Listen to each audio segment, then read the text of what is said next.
So welcome to UK News today. The baby found dead under bin bed in mom's bedroom had caffeine, ecstasy and cannabis in her hairs. Shannon Whittaker, 18, had brought 8-month-old Le'veah Herbert into bed at 4 a.m. after drinking wine, brandy and smoked cannabis with neighbours. This is her picture. Le'veah dead at the age of just 8 months old. Yes, she's dead. A baby found dead under a bin bag in her mom's bedroom was found to have traces of cocaine, ecstasy and cannabis in her hair and in the hurt. 8-month-old Le'veah Herbert was found unresponsive on the floor and any under black bin bag stuffed with laundry after falling out of bed. Shannon Whittaker, 18, had brought her in beside her at 4 a.m., having earlier drank wine and brandy, as well as smoking cannabis with neighbours. Miss Whittaker woke up at 1 p.m. later that day. They found the youngster undeceived. Paramedics dashed to her direct property in Gorton, Manchester, but Le'veah was pronounced dead at Royal Manchester Children's Hospital. The infant's cause of death is unknown, but tests show she had traces of drugs in her hair, consistent with her being exposed to the drugs or ingesting them at her home. Police found a variety of the drug paraphernalia in the family's living room. Both Miss May Whittaker and Le'veah's father, Le'veah Herbert, were questioned about the tragedy, but no action was taken against them. And the Manchester here, Miss Whittaker, well, now 21st, broke down and wept. She realized the tragedy which occurred on July 5, 2014. She and her daughter, who had only moved into the property the previous March, were known to the social service, but officials said was thriving. Miss Whittaker was a great young mother. Miss Whittaker said, "I had a social worker and a Bernardo's worker, and Le'veah had her own social worker from before she was born. She had fallen off bed 1 or 2 times before, but I had already been awake when that happened. She had never hurt herself from doing it. She wasn't crawling, she was just rolling around." She added, "On the 5th, it was a sunny day and my neighbors came over and we were just chilling together. At some point we had a joint and some wine. We were just chilling, and then around 9 or 10 p.m., Lambton put Le'veah to sleep in her bed and went out. I stayed up just chatting and stuffing, and then at 3 or 4 a.m., the neighbors went home. We drank brandy and wine, and yes, I did smoke some cannabis, but that was downstairs. Then I went upstairs and took Le'veah out of her bed and into mine. I fed her some tuna and pasta out of a baby jar, and I was shaking her all night. When I woke at 1 p.m., I realized that Le'veah wasn't in the bed, and I just panicked straight away. And she was not. She was on the floor by the side of the bed, where I had put some washers. She was under the bag of clothes." Mr. Herbert said, "I didn't stay in the house quite a lot of the time. Le'veah did fall out of the bed once or twice that I saw. On the day she died, I was at house in the day and was just doing what we usually do, and then about 9 p.m., someone's 2 friends came over. At 10 p.m. I left to go out to go to a party, and I stayed at my mom's house because the party was close to her house.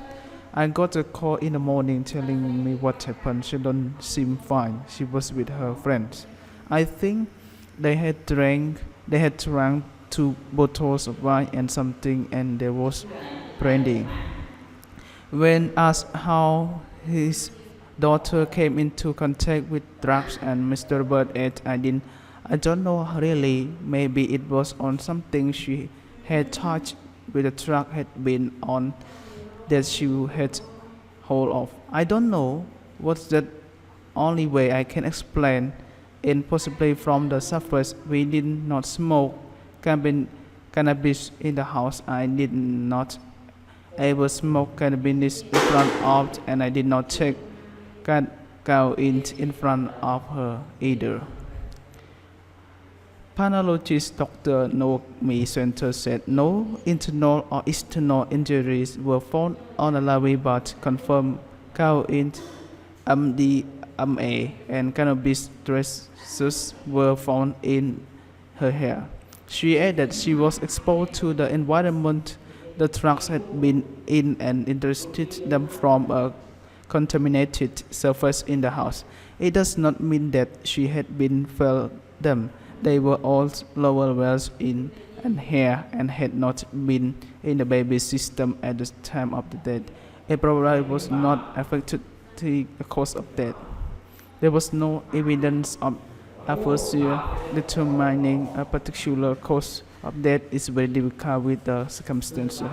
A police coroner's official Paul Devine told the inquest variety of drug paraphernalia was found in the living room, and accounts were taken from both parents and a number of witnesses at the scene.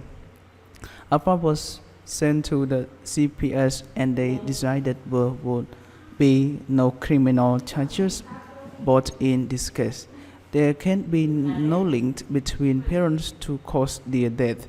Therefore, any criminal involvement was ruled out. It was noted that the period to her death, the baby was perfectly well looked after a little girl, and that the family seemed to be coping well despite having little money. Hearing was told a serious case issue was undertaken by Manchester City Council, which claimed the baby's needs were not met. But the was social worker at and said her needs very well met by Mrs. Whittaker. I believe that Kenneth in the report said that Miss Whittaker was a credit to young mothers. When I went to property and poverty on an announced visit, I was always welcome in. Miss Whittaker was always very proud. She wanted to show Le'veah's room off, and she had everything she needed in there. Le'veah was always looking for her mother. Shannon would give Le'veah over, and she would always look to her mother for reassurance, which she gave, which was was all very positive. She always completely cooperated, and there were no issues or concern at all. There was never any concern about drugs or alcohol. It was felt that Shannon was doing very well, and there were no concerns. Shannon also always complied with the care plan, and 2 months after Le'veah was born, her status was stepped down from child protection to child in need. Peacemaker was always cooperative. I did see that Mr. Herbert on a few occasions. He was in bed when I saw him, and he did speak very few words. He was upstairs in bed watching TV, and there was no sign that he had been smoking any drugs in there. On the second occasion, I invited him down to join us, but he declined.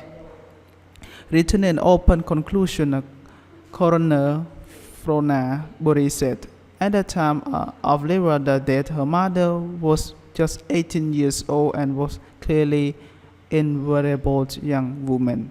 She spent the evening on the 5th of July with neighbors and older her, and all I can do is speculate that she fell under pressure.